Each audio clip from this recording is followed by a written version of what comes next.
वंदे मातरम दोस्तों, आपके अपने YouTube चैनल बाहुबली सर में आपका स्वागत है। और आज का आपका जो पहला प्रश्न है वो इस प्रकार से है। 1942 में भारत छोड़ो आंदोलन के दौरान गुमला थाने पर झंडा किसने फहराया था?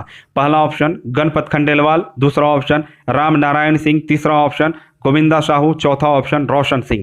तो यहाँ का जो सही जवाब है वो है गणपत खंडेलवाल। और कभी कभी इनके साथ गंगा महाराज का भी नाम ऐड हो जाता है। अब देखिए उस दिन हुआ क्या था।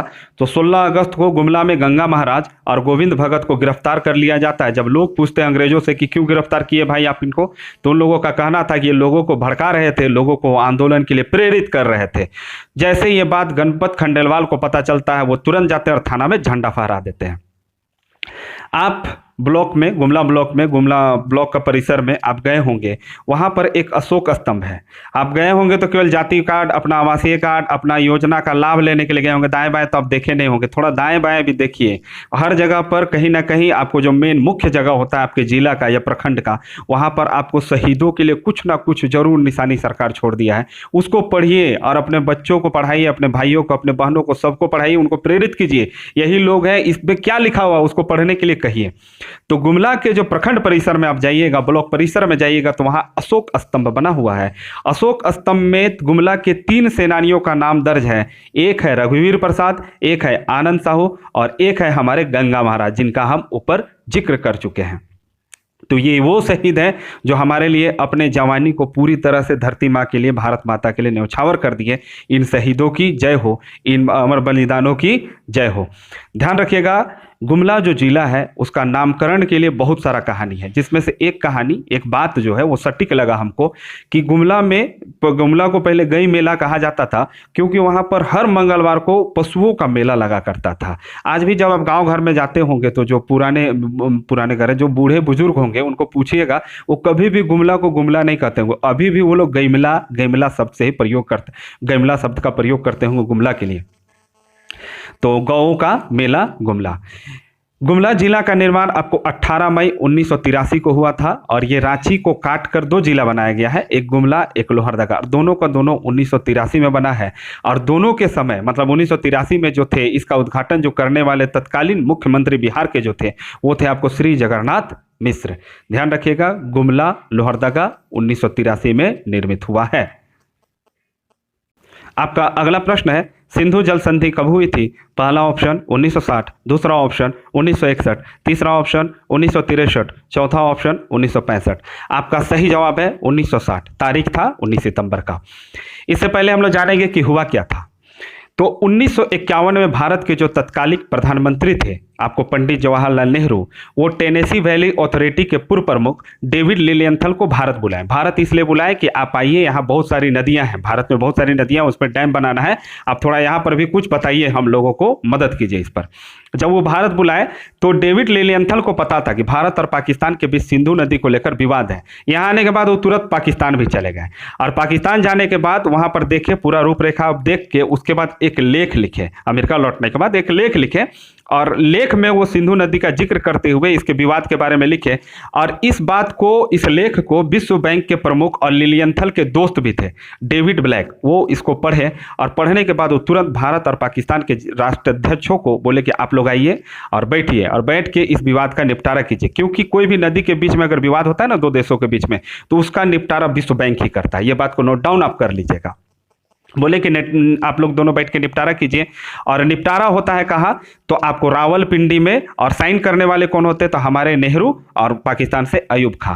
अब देखिएगा इसके तहत हुआ क्या था। तो इसके तहत 6 नदियां हैं, ब्यास, रावी, सतलज, झेलम, चिनाब और सिंधु। 6 नदियों में 3 पूर्वी नदियों को, 3 पूर्वी नदी को, मतलब रावी, ब्यास और सतलज को पूरी तरह से भारत को दे दिया गया। पूरी तरह से नहीं, मतलब कि बोला गया कि इस पर अधिकार आपका भारत का रहेगा।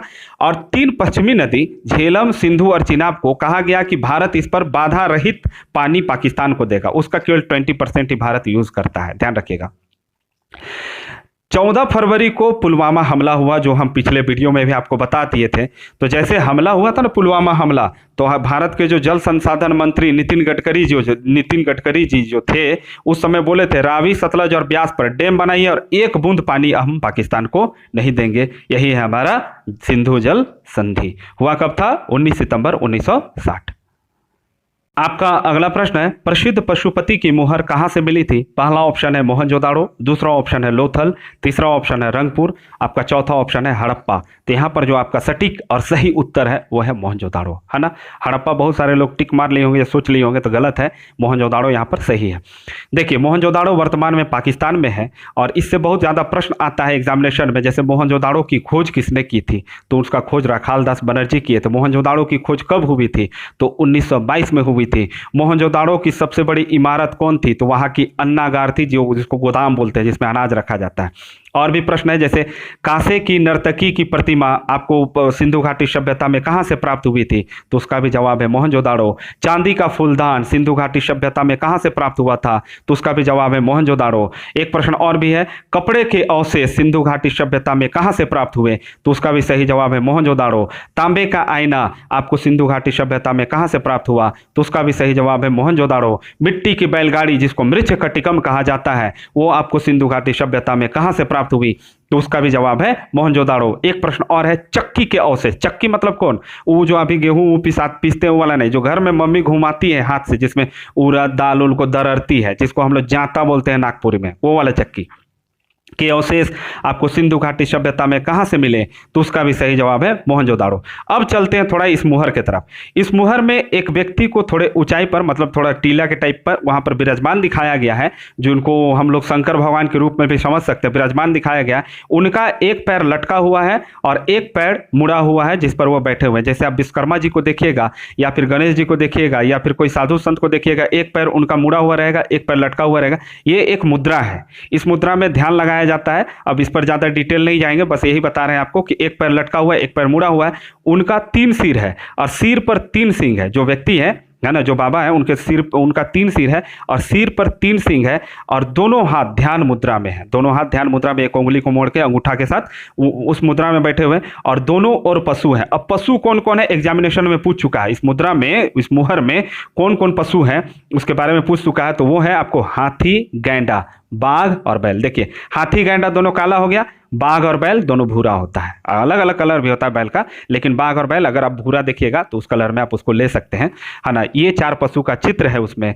और उनके छाती पर जो बाबा जी हैं, जो शंकर भगवान का रूप है, जो पशुपति है, हम लोग पशुपति जनरली शंकर भगवान को ही कहते हैं, है ना। उनका जो चित्र है, उनके छाती पर त्रिशूल बना हुआ है। यही है आपको पशुपति की मुहर।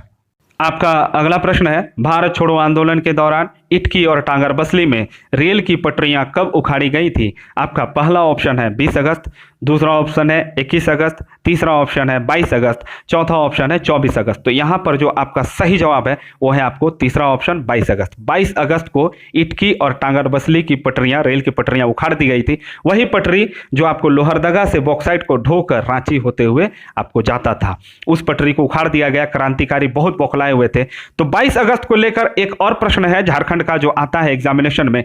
डाल्टनगंज, जो पुराना नाम है, अभी वर्तमान नाम मेदिनीनगर है, डाल्टनगंज या मेदिनीनगर के प्रमुख डाकघर में तोड़फोड़ भारत छोड़ो आंदोलन के दौरान कब हुई थी? तो वो हुआ था आपको 22 अगस्त 1942 को, सेम डेट को। एक प्रश्न टाना भगत से भी आता है, टाना भगतों से संबंधित, कि टाना भगतों ने बिशुनपुर थाना को कब जलाया था? तो उसका सही जवाब है 18 अगस्त 1942 को। आपका अगला प्रश्न है, राम नारायण सिंह को किसने छोटा नागपुर केसरी की उपाधि दी थी? पहला ऑप्शन गांधी, दूसरा ऑप्शन नेहरू, तीसरा ऑप्शन बोस, चौथा ऑप्शन पटेल। आपका जो यहाँ पर सही जवाब है वो है गांधी।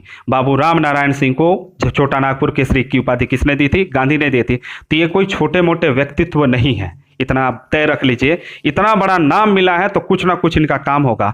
देखिए, हमारा ये दुर्भाग्य है कि हम लोग इन लोगों के बारे में नहीं जानते हैं।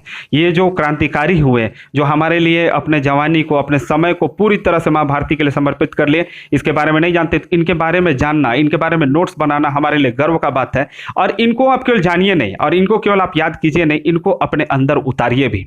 अब चलिए हम जानते हैं बाबू राम नारायण सिंह कौन थे। सुनिएगा, आप एकदम दंग रह जाइएगा। वर्तमान परिप्रेक्ष्य में भी इनका नाम है। बाबू राम नारायण सिंह का जन्म जो है वर्तमान चतरा जिला में हुआ। वर्तमान का जो चतरा जिला है वहां हुआ है, लेकिन वो पहले वो चतरा जिला हजारीबाग जिला हुआ करता था। तो पूर्व का हजारीबाग में हुआ है, यही समझ लीजिए। 1921 से 1944 तक ये 10 साल तक अलग अलग जेलों में रहे थे। 9 दिसंबर 1946 को जब संविधान सभा शुरू हुआ तो यही थे जो आपको पंचायती राज का मुद्दा आपको संविधान सभा में उठाए थे। शक्तियों के विकेंद्रीकरण का, पंचायती राज के शक्तियों का विकेंद्रीकरण का मुद्दा भी यही उठाए थे। मंत्री और सदस्यों की अधिकतम वेतन 500 रुपया करने की वकालत भी यही किए थे। और हजारीबाग से पहले सांसद भी यही चुने गए थे 1952 में। और इतना ध्यान रखिएगा, आपको लग रहा होगा कि ये किसी खास पार्टी से थे, तो किसी खास पार्टी से नहीं थे, ये निर्दलीय चुनाव लड़े थे। और इनका कहना था कि आपको पार्टी जो होता है वो विशेष नहीं होता है, व्यक्ति विशेष होता है, और अकेले ये चुनाव जीते। आज 70 साल बाद अब हमारे प्रधानमंत्री माननीय हमारे नरेंद्र मोदी जी, उनके मुंह से सुनते होंगे, उनके मुख से सुनते होंगे कि मैं प्रधानमंत्री नहीं प्रधान सेवक हूं। आपको पता है ये प्रधान सेवक शब्द कौन गढ़े थे? तो ये प्रधान सेवक शब्द संविधान सभा में सबसे पहले यही कहे थे कि प्रधानमंत्री को प्रधान सेवक कहा जाए और जो नौकरशाह होते हैं उनको लोक सेवक कहा जाए। यही थे बाबू राम नारायण।